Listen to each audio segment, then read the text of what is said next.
to wicso 40, I think. Wicso 41.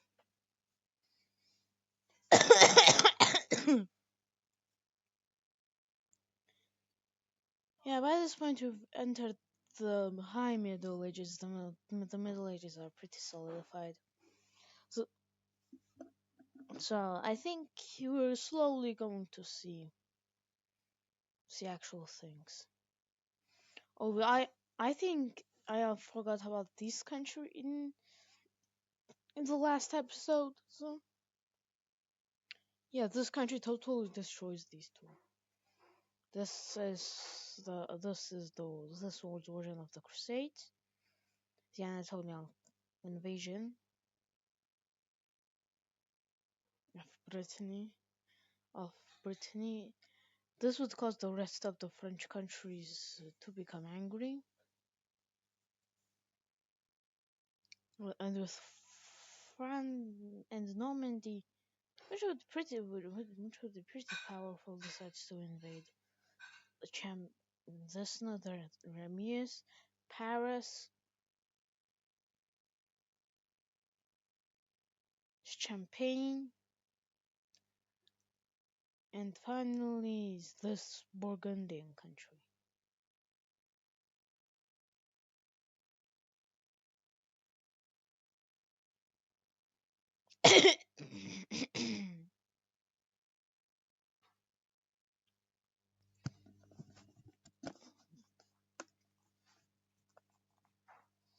Yeah, I think the Middle Ages are for a pretty long time. They're gonna be.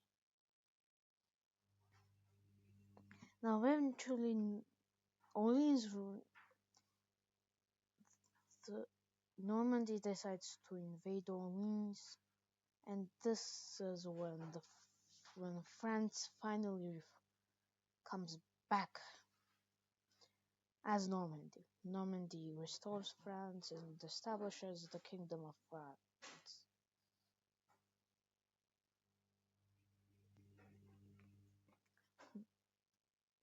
That Aquitaine doesn't like that, and the Second Aquitanian Crusade begins. It's just a war of expansion justified by religion.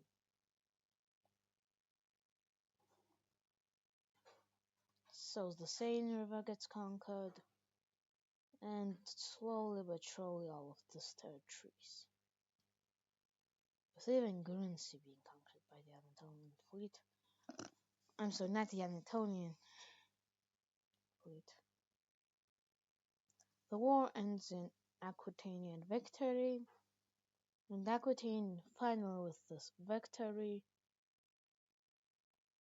would actually do very bad things.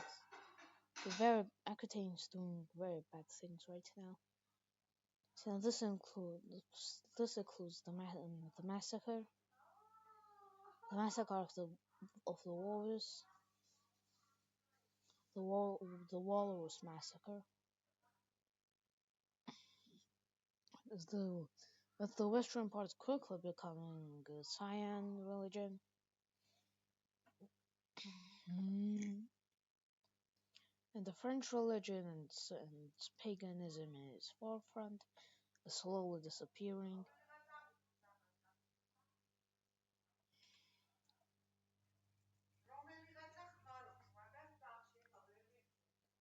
While in the Caucasus, as you consider a bunch of religious things, and by this point, these guys have become very less clerical, so the church here converts to the more tribal and the more favorable this type of Cyan religion.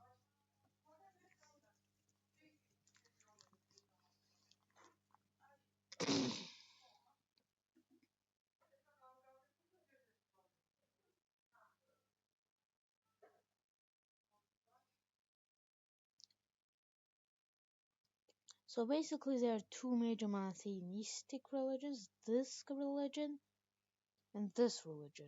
Well, also by last episode, we also talked about Mesopotamia. Mesopotamia is going to invade the Yellow Team.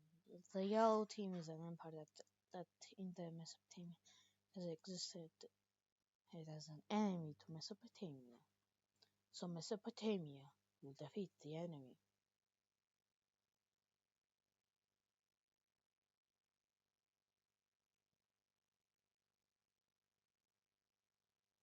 So yeah,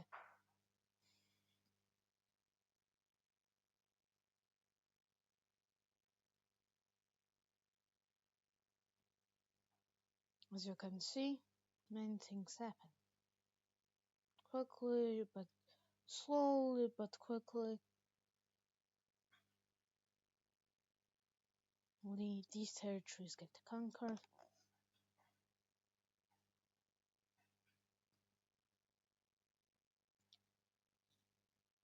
And the brown team joins in due to their pretty ancient rivalry. Same with the resurgent orange team, who wants their land back in central Anatolia and also wants to become Anatolia. And the yellow team just basically collapses. Okay, the occupation doesn't really look like that, but I just chose the color.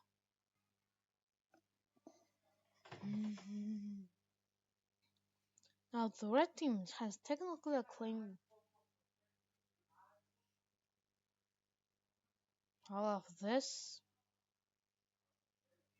eventually, the the borders here are basically zones of control, while here are actual pieces settled. Where these tribal holdings, these relatively underdeveloped holdings are in the brown team. Oh, also, the orange team decides to declare themselves the Kingdom of Anatolia, finally uniting Anatolia and the Anatolian kingdoms. The Greeks gained this small peninsula area, also this, and the red team just gains all of this. Well, except for Cyprus. Cyprus is Greek now. Speaking of Greece,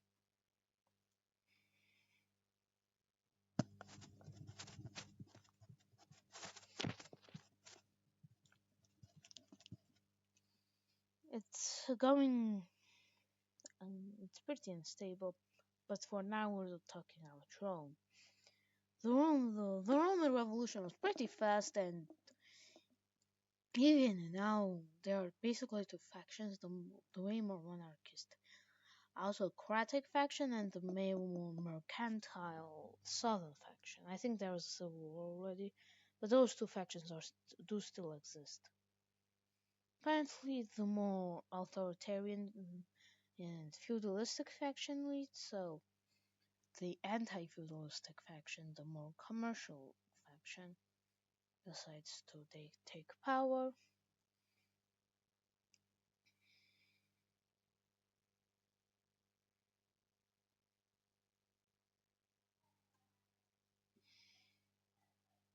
These territories are the feudal country, and this is Republican Rome. And as you can see, the second or third maybe Roman Civil War is pretty easy. I mean, while Carthage and Corsica are very hard to conquer, okay, they do conquer Corsica. Same as Sicily, the the Republicans have a massive naval advantage due to them being more navy focused versus land versus navy, basically. But eventually, being it would eventually end up looking like this. This would create the Northern Roman Empire and the Southern Roman Republic. Republicae Romanum Sud.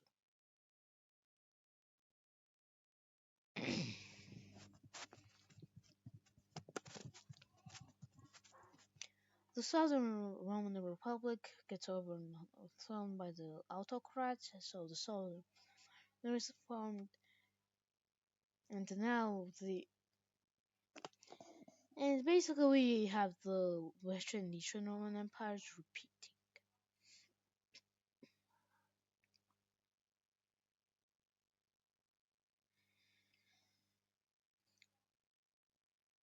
So yes, yeah, boy. Now, technically, the West is the dominant one, but the East is more powerful economically. Plus, the way plus eventually the borders are just a mess. I mean, small trading posts are given to the southern country, to southern Rome,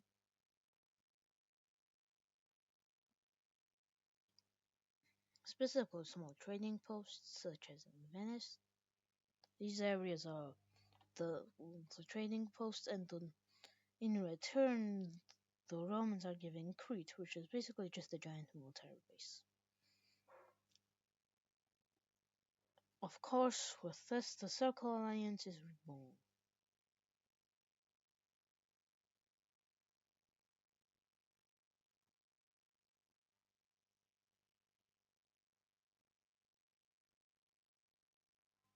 Castello Bruxo, no.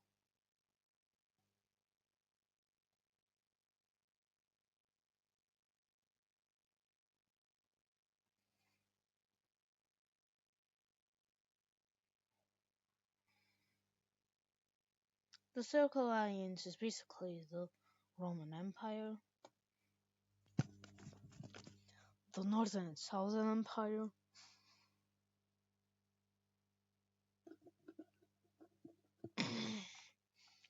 With this basic.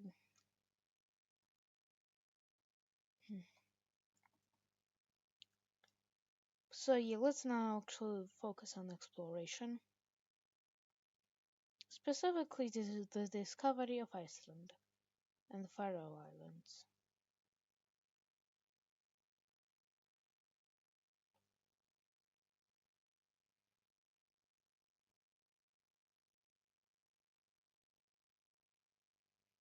That area gets colonized by the Scots, same with the Faroe Islands. The Scots, in just a few decades, find out about England. No, not England, Greenland.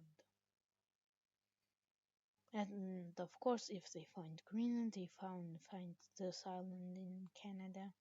Same with here.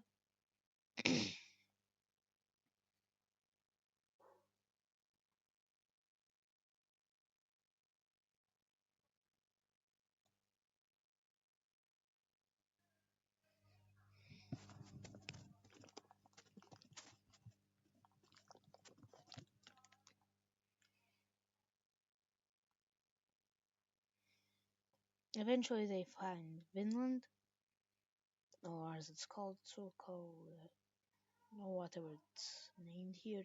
They find Newfoundland, and that's where in Newfoundland and where the first colonies began.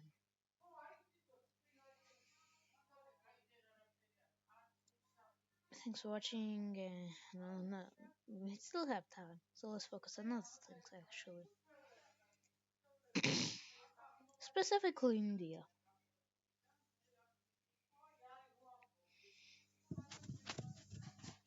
You see, the Indian Empire's fight controls many areas of many religions.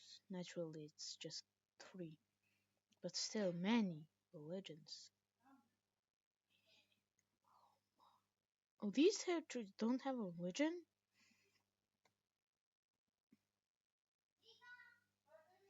So yeah, let's paint it. Firstly, these areas would most likely be this faith.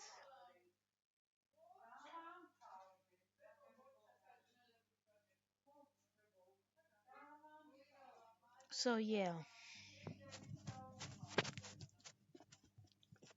India is pretty complex, and we see the formation of Kashmir, a small revolt up north.